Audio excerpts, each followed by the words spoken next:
Hello everyone, welcome to my YouTube channel Commerce A to Z. I am Sonali Agarwal. I am NTA-NET qualified. Please do like, share and subscribe my channel and also press the bell icon so that you will get the notification time to time. So this is our fourth class. Today we will study about share capital and we will also deal some practical questions. So let's start. So what is share capital? Share capital वो capital होता है जो कि company raise करती है bye issuing shares. Company में बहुत सारे इंस्टीट्यूट्स और इंडिविजुअल्स जो है वो अपना कैपिटल कंट्रीब्यूट करते हैं. उसके लिए हम लोग अलग अलग अकाउंट नहीं क्रिएट करते हैं बल्कि एक कंसोलिडेटेड अकाउंट बनाते हैं. उसको हम लोग शेयर कैपिटल अकाउंट बोलते हैं. अब हम लोग काइंड्स ऑफ शेयर कैपिटल पढ़ेंगे. सो पहला होता है ऑथराइज्ड कैपिटल. ऑथराइज्ड कैपिटल को हम लोग ऑथराइज्ड, रजिस्टर्ड या नॉमिनल कैपिटल भी बोलते हैं. ऑथराइज्ड कैपिटल वो कैपिटल होता है जो कि मेमोरेंडम ऑफ एसोसिएशन में मेंशन होता है. सो ये मैक्सिमम कैपिटल होता है जो कंपनी ऑथराइज्ड है शेयर्स को इशू करने के लिए पूरे लाइफ टाइम तक. मेमोरेंडम ऑफ एसोसिएशन क्या होता है? तो मेमोरेंडम ऑफ एसोसिएशन एक लीगल डॉक्यूमेंट है जो कंपनी अपने रजिस्ट्रेशन या फॉर्मेशन के टाइम पे क्रिएट करती है, जिसमें वो अपने और अपने शेयर होल्डर्स के साथ का रिलेशन को एक्सप्लेन करती है और इसके साथ साथ कंपनी अपने पर्पस और ऑब्जेक्टिव को भी बताती है. नेक्स्ट है इशूड कैपिटल. ये वो कैपिटल होता है जो कि कंपनी पब्लिक को इशू करती है सब्सक्राइब करने के लिए, और जो ये एक ऑथराइज कैपिटल का पार्ट होता है. और जो कैपिटल इशू नहीं होता है उसको अनइशूड कैपिटल बोलते हैं हम लोग. नेक्स्ट है subscribed capital. Subscribed capital issued capital का वो पार्ट होता है जो पब्लिक सब्सक्राइब करता है. जैसे कि फॉर एग्जांपल मान लीजिए कि कंपनी 13,000 शेयर्स इशू की पब्लिक को सब्सक्राइब करने के लिए 100 रुपीज़ पर शेयर करके, लेकिन पब्लिक जो है वो सिर्फ 12,000 शेयर्स ही सब्सक्राइब किया, तो कंपनी के पास जो है वो 12 लाख ही सब्सक्राइब्ड कैपिटल आएगा. तो हम लोग सब्सक्राइब्ड कैपिटल को बैलेंस शीट में दो पार्ट्स में दिखाते हैं, subscribed and fully paid up, subscribed but not fully paid up. I hope आप लोगों को ये तीनों कैपिटल समझ में आ गया हो. कोई भी प्रॉब्लम हो तो प्लीज़ कमेंट सेक्शन में या ईमेल करके आप लोग पूछ सकते हैं. अब हम लोग कुछ प्रैक्टिकल क्वेश्चंस को डील करते हैं और ये देखते हैं कि इन सब को बैलेंस शीट में कैसे शो करते हैं. तो फर्स्ट इलस्ट्रेशन देखते हैं हम लोग. एक न्यूबी लिमिटेड कंपनी है जिसका ऑथराइज्ड कैपिटल 5 लाख रुपीज़ है, जो कि डिवाइड किया गया है 50,000 इक्विटी शेयर्स में 10 रुपीज़ ईच करके. 50,000 इक्विटी शेयर्स है 10 रुपीज़ ईच करके. इकोनॉमी जो है रोबस्ट शेप में था, मतलब अच्छे शेप में था, तो कंपनी जो है वो ऑफर किया है पब्लिक को सब्सक्राइब करने के लिए 30,000 shares of 10 rupees each, premium है 20 रुपीज़ करके. एप्लीकेशन जो है वो 28,000 शेयर्स पे रिसीव हुआ था, जिसमें अलॉटमेंट एंड एप्लीकेशन तीनों कर दिया गया था. All calls way made and duly received accept the final call of 2 rupees पर शेयर ऑन 200 शेयर्स.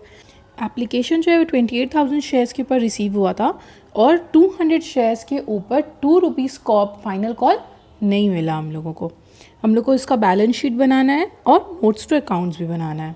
तो देखते हैं हम लोग आगे इसको. कंपनी जो है शेयर्स का अमाउंट 4 पार्ट में पब्लिक से लेती. पहला एप्लीकेशन, दूसरा अलॉटमेंट, थर्ड फर्स्ट कॉल और लास्ट फाइनल कॉल करके. बहुत बार कंपनी मर्ज भी कर देती है एप्लीकेशन एंड अलॉटमेंट को, या फिर फर्स्ट एंड फाइनल कॉल को.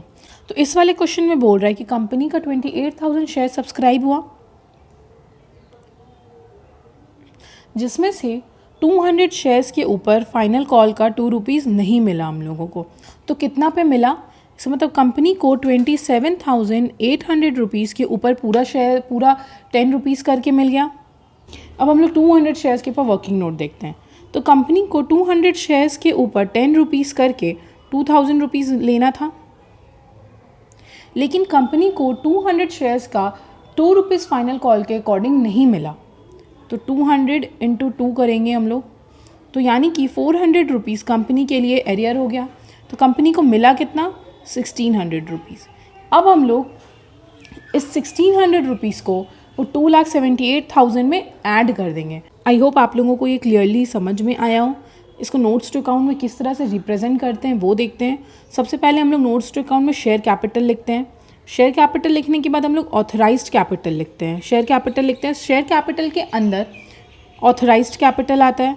उसमें हम लोग पूरा जो कंपनी के पास ऑथराइज था वो मेंशन करते हैं, यानी 50,000 इक्विटी शेयर्स 10 रुपीज़ ईच करके 5 लाख उसके पास था. नेक्स्ट इशूड कैपिटल लिखते हैं.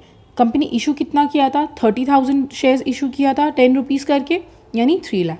सब्सक्राइब कितना हुआ इसका वर्किंग नोट हम करके अभी आप लोगों को दिखा चुके हैं. उसको लिखते कैसे? फुल्ली पेड अप में कितना था?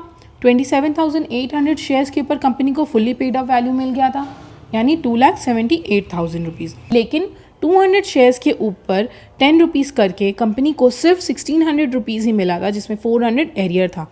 यानी कंपनी को at the end 2,79,600 rupees as a subscribe capital मिला।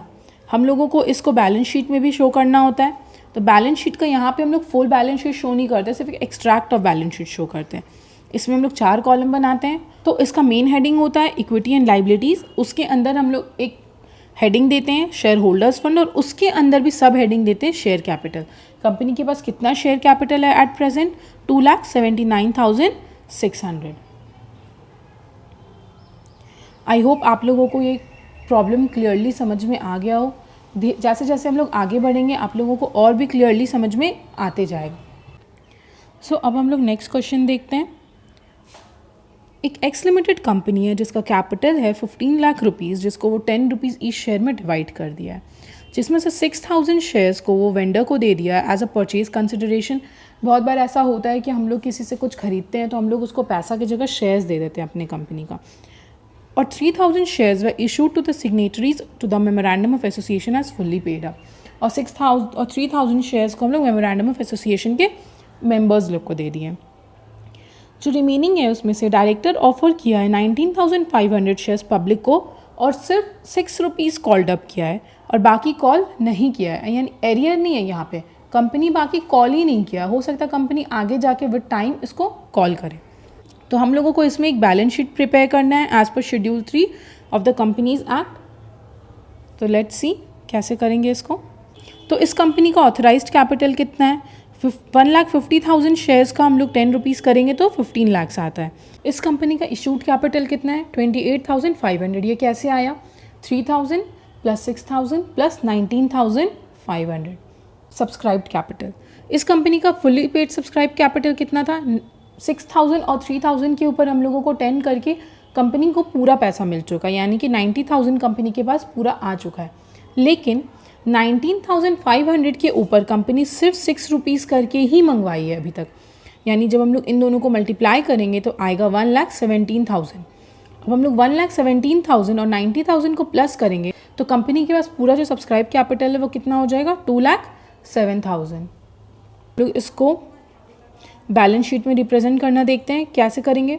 सेम उसी तरह से करेंगे जैसे हम लोग लास्ट क्वेश्चन में किए थे। सबसे पहले लिखेंगे इक्विटी एंड लाइबिलिटी, उसके अंडर लिखेंगे शेयर होल्डर्स फंड, अंदर लिखेंगे शेयर कैपिटल, और करंट ईयर में जाएगा 2,07,000। आई होप आप लोगों को ये पूरा समझ में आ गया हो दोनों क्वेश्चन। अगर इन दोनों में से किसी भी क्वेश्चन में आप लोगों को कोई भी प्रॉब्लम हो तो प्लीज़ या तो ईमेल करके या कमेंट करके पूछ लीजिएगा। नेक्स्ट क्लास में हम लोग पढ़ेंगे what is capital reserve, reserve capital, और हम लोग कुछ प्रैक्टिकल क्वेश्चंस भी देखेंगे। Thank you.